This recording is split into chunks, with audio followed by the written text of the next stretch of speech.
Never in my most far-fetched fantasies did I picture myself as someone who would shadow their partner to unearth concealed realities.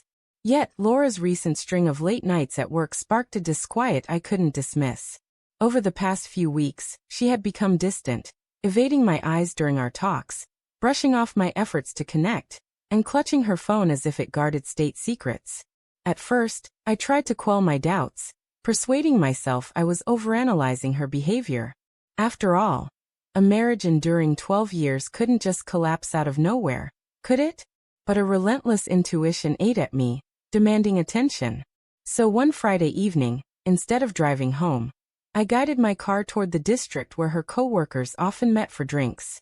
As I had feared, her car was parked outside a dimly lit pub. My pulse raced, each breath heavier as I stepped out of my vehicle. I told myself I could be wrong. Maybe she was just catching up with colleagues, and I was about to embarrass myself. Yet, deep inside, I felt a crack in my heart had already taken shape before I even pushed through the tavern's door. The instant I stepped inside, I spotted her. She wasn't surrounded by office mates, nor did she look worn out from a grueling day. Instead, she sat across from an unfamiliar man, her laughter echoing in a way I hadn't heard in ages. Her hand rested gently on his arm, her smile radiant and tender, much like the one she used to save for me in the early days of our love. My legs grew heavy, my throat dry, but I forced myself to stay, observing just long enough to be certain there was no error. I approached with slow, deliberate steps. She was too engrossed in their intimate exchange to notice me at first. When her gaze finally locked with mine, her face paled, and her laughter faltered. The man beside her shifted uncomfortably, sensing the charged atmosphere, but my attention stayed riveted on her. I didn't shout or create a scene. That wasn't the response she deserved from me anymore.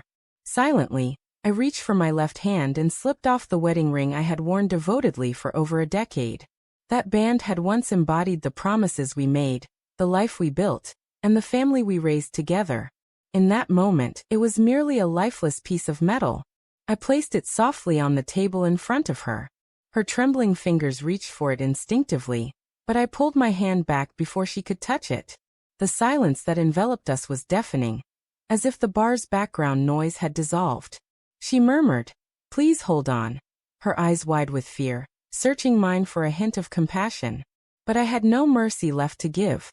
For 12 years I had poured my soul into her, and she chose to share her warmth, her touch, and her affection with someone else.